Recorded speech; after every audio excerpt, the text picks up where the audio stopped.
If you are over 60 and living with burning feet, numb toes, electric tingling, or an unsteady sense of balance, what you are experiencing is not a mystery of aging. It is the predictable outcome of a biological environment that has quietly shifted over time. Most people are told that peripheral neuropathy is simply something that happens as nerves wear out, as if the nervous system were a mechanical object destined to fail on schedule. Others are told it is genetic, implying there is nothing to be done. And many are told, directly or indirectly, that treatment is limited to managing pain and learning to live with decline. What almost no one explains is that nerves do not deteriorate randomly. They respond to chemistry. They respond to blood flow.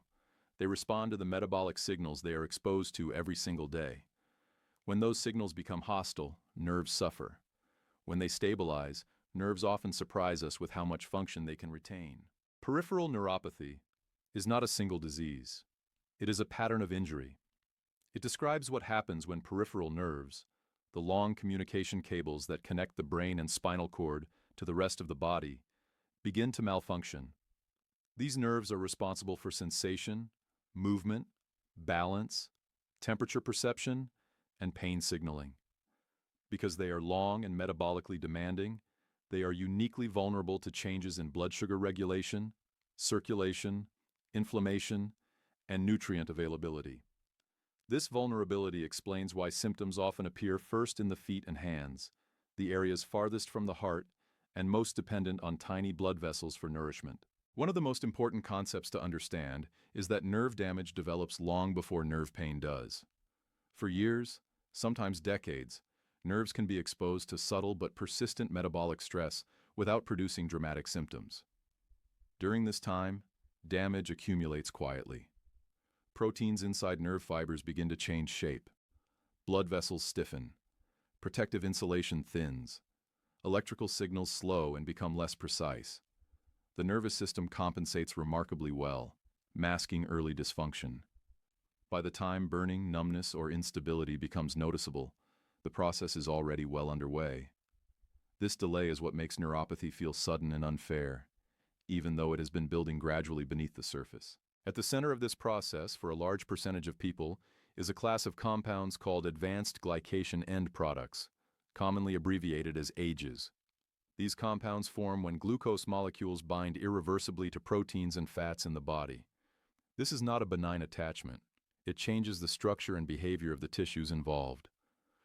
Once formed, AGEs are difficult to remove, and they accumulate over time. They are particularly damaging to tissues that rely on flexibility, precise signaling, and delicate blood flow, which makes peripheral nerves a prime target. To understand why AGEs matter so much, it helps to visualize what happens at the molecular level. Glucose is an essential fuel, but it is also reactive. When blood sugar remains elevated for extended periods, glucose molecules collide more frequently with proteins. Under the right conditions, they bind together, forming stiff, sticky complexes. This process is similar to caramelization when sugar is heated during cooking. In the body, it happens slowly, but relentlessly, when glucose levels are poorly regulated. The result is tissue that is less flexible, less functional, and more prone to inflammation. Inside peripheral nerves, AGEs damage three critical components at once. First, they alter the nerve fibers themselves, interfering with the proteins responsible for transmitting electrical signals. Second, they damage the myelin sheath, the fatty insulation that allows nerve impulses to travel quickly and efficiently. Without healthy myelin, signals become weak, delayed, or distorted. Third, AGEs injure the tiny blood vessels that supply nerves with oxygen and nutrients. These capillaries are essential for nerve survival. When they stiffen or narrow, nerves become starved and vulnerable. This triple assault explains why neuropathy symptoms are so varied. Burning pain reflects irritated, overactive nerve fibers. Numbness reflects signal loss. Tingling reflects misfiring. Weakness reflects impaired communication with muscles. Balance problems reflect disrupted sensory feedback to the brain. These symptoms may appear in different combinations, but the underlying damage follows a common pattern. A crucial and often misunderstood point is that fasting blood sugar is a poor indicator of this process. Many people with neuropathy are told their glucose levels are normal because their fasting numbers fall within reference ranges. But fasting glucose reflects the lowest blood sugar level of the day, not the most damaging. The greatest opportunity for age formation occurs after meals, when blood sugar rises and stays elevated for hours. These post-meal spikes are where nerve injury accelerates, especially when they happen day after day, year after year. As we age, the body becomes less efficient at clearing glucose from the bloodstream. Muscle mass declines, insulin sensitivity decreases, and glucose remains elevated longer after eating. This does not mean aging causes neuropathy.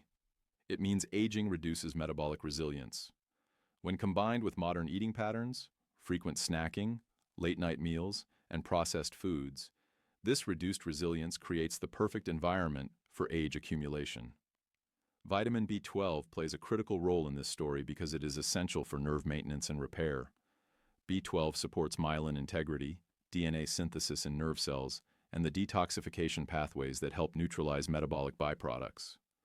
Unfortunately, B12 absorption declines with age, and it is further impaired by common medications, such as acid suppressants and metformin. When B12 levels fall, nerves lose one of their key protective mechanisms. Damage that might have been repaired instead accumulates. What makes this particularly problematic is that standard blood tests often miss functional B12 deficiency. Levels may appear normal while being inadequate for neurological health. This disconnect leaves many people vulnerable without realizing it. By the time symptoms appear, deficiency may have been present for years. Another underappreciated contributor to neuropathy is dietary age intake. Ages are not only produced inside the body, they are also consumed. Foods cooked at high temperatures, especially those that are grilled, fried, roasted, or browned, contain large amounts of pre-formed ages. These compounds are absorbed into circulation and add to the body's overall burden. This means that even people with relatively stable blood sugar can accelerate tissue damage through cooking methods alone. Lower temperature cooking techniques significantly reduce this exposure. Inflammation acts as an amplifier once nerve damage has begun. Ages activate inflammatory pathways that keep nerves in a state of chronic irritation. This is why symptoms often worsen at night, when circulation slows and inflammatory mediators linger. It is also why neuropathy frequently disrupts sleep, creating a vicious cycle. Poor sleep worsens insulin resistance, raises stress hormones, and increases post-meal glucose spikes the following day. This fuels further age formation and inflammation, which then worsens sleep again. Movement is one of the most powerful tools for interrupting this cycle. Muscles act as glucose sinks, absorbing sugar from the bloodstream after meals. Even brief periods of walking can significantly reduce post-meal glucose levels. This is not exercise for weight loss or fitness. It is metabolic regulation. Regular movement reduces the raw material needed for age formation and improves circulation to nerves. Strength also matters. As muscle mass declines, glucose clearance worsens. Gentle resistance training helps preserve muscle tissue, improving metabolic control and indirectly protecting nerves. This effect is often underestimated because it works quietly, in the background, rather than producing immediate symptom relief. Hydration supports circulation and metabolic clearance. Dehydration thickens the blood, reduces capillary flow, and concentrates glucose. Many older adults unintentionally limit fluids, which subtly worsens nerve vulnerability. Consistent hydration supports vascular health without requiring drastic changes. Stress influences neuropathy through hormonal pathways. Chronic stress raises cortisol, which increases blood sugar and promotes insulin resistance. Emotional stress does not cause neuropathy by itself, but it magnifies the metabolic conditions that damage nerves. Simple stress management practices reduce this hormonal pressure and support metabolic stability. One of the most damaging beliefs surrounding neuropathy is the idea that decline is inevitable. This belief discourages action and fosters resignation. While it is true that severely damaged nerves may not fully regenerate, many partially damaged nerves can stabilize and function more efficiently when the environment improves. People often experience reduced pain, better balance, improved sleep, and enhanced quality of life when further damage is slowed or stopped. The goal is not perfection, it is preservation. Every hour of stable blood sugar is an hour without chemical assault on nerves. Every night of better sleep supports repair. Every small reduction in inflammation improves signaling. Over time, these changes compound in a positive direction, just as damage once compounded in a negative one. Peripheral neuropathy is not simply a nerve disorder. It is a metabolic condition that reveals itself in the nerves first. Understanding this reframes the condition from an unavoidable fate to a manageable process. It shifts the focus from chasing symptoms to stabilizing the underlying environment. This shift does not promise miracles, but it offers something more reliable: control. And control changes everything. As people begin to understand that peripheral neuropathy is rooted in long-term metabolic strain rather than sudden nerve failure, another realization often follows. The nervous system is not isolated. It exists in constant conversation with every other system in the body. Blood vessels, muscles, hormones, the immune system, and even the digestive tract all influence whether nerves remain resilient or become fragile. This interconnectedness explains why neuropathy rarely exists alone. It often appears alongside fatigue, poor sleep, digestive changes, balance problems, or subtle cognitive fog. These are not separate issues. They are different expressions of the same underlying instability. One of the most overlooked contributors to nerve damage is chronic post-meal hyperglycemia that never reaches the threshold of diabetes. Many people live for years in a metabolic gray zone where blood sugar spikes higher and stays elevated longer than ideal, yet still falls within acceptable lab ranges. During this time, ages accumulate quietly. The absence of a diagnosis creates a false sense of security. People assume that if something were wrong, it would have been flagged. But neuropathy does not wait for a label. It responds to exposure. The nerves do not care whether a number crosses an official line. They care about how often they are bathed in damaging chemistry. The body's ability to clear glucose depends heavily on muscle tissue. After eating, insulin signals muscles to absorb glucose and store it as glycogen. When muscle mass is reduced, this clearance system becomes less effective. Glucose lingers in the bloodstream longer, increasing the opportunity for glycation reactions to occur. This is one of the reasons neuropathy risk rises with age, independent of body weight. Even individuals who appear lean and healthy may have lost significant muscle mass over time, especially if they have not engaged in resistance-based activity. This muscle-glucose relationship also explains why physical activity has such a pronounced effect on nerve health, even when diet remains unchanged. A short walk after meals, repeated consistently, can reduce the height and duration of glucose spikes. Over months and years, this reduction translates into fewer ages, less inflammation, and improved circulation. The effect is subtle in the short term, but profound over time. It is one of the rare interventions that addresses cause rather than consequence. Another system deeply involved in neuropathy progression is the vascular system. Nerves depend on an intricate network of microscopic blood vessels. These vessels are highly sensitive to glycation and oxidative stress. Ages stiffen vessel walls, reduce nitric oxide availability, and impair the ability of blood vessels to dilate in response to demand. This results in chronic low-grade ischemia, particularly in distal nerves.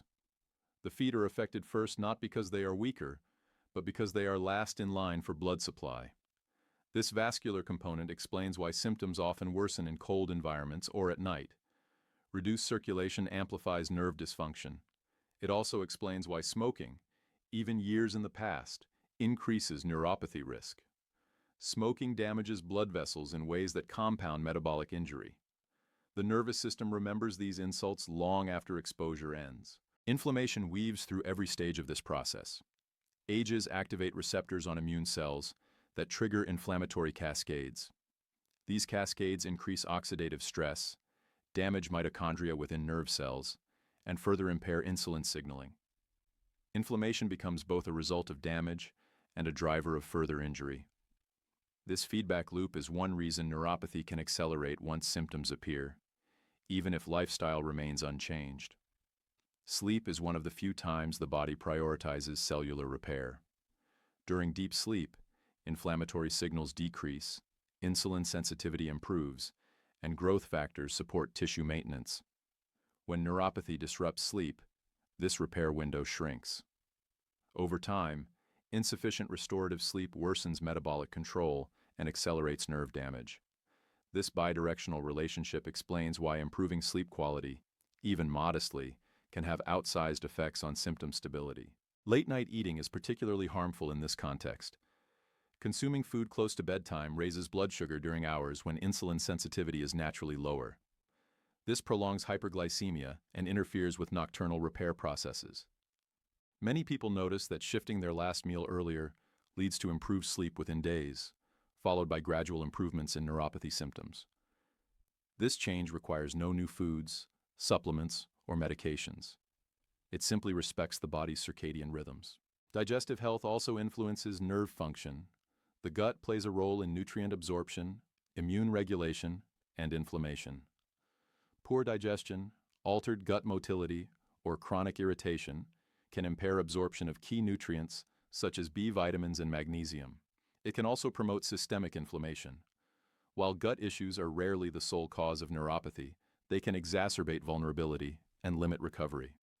Supporting digestive health becomes another way of improving the environment nerves depend on.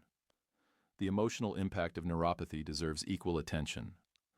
Chronic discomfort, uncertainty, and fear of progression can lead to anxiety and depression.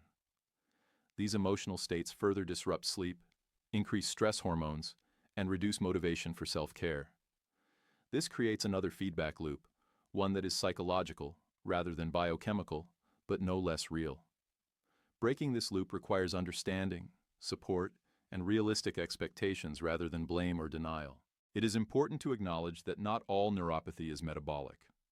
Autoimmune disorders, infections, toxins, chemotherapy, and genetic conditions can also damage nerves. However, even in these cases, metabolic health influences severity and progression. Stabilizing blood sugar, reducing inflammation, and supporting circulation benefit nerve health regardless of the initial cause. This universality makes metabolic support a foundational strategy rather than a niche one. As people adopt changes that stabilize their metabolic environment, progress often appears in subtle ways. Pain intensity may decrease slightly. Sleep may improve. Balance may feel steadier. Temperature sensation may return. These changes are easy to overlook if one expects dramatic reversal, but they are meaningful. They indicate that ongoing damage has slowed and that surviving nerve fibers are functioning more efficiently.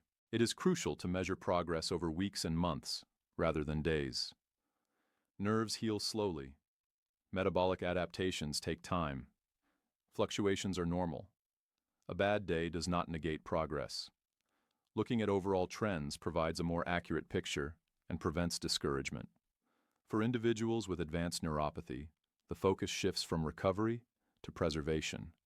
Preventing further loss of function can dramatically improve quality of life. Reduced pain, better sleep, and improved balance allow people to remain independent longer. These outcomes matter deeply, even when full sensation does not return. Medical collaboration remains essential.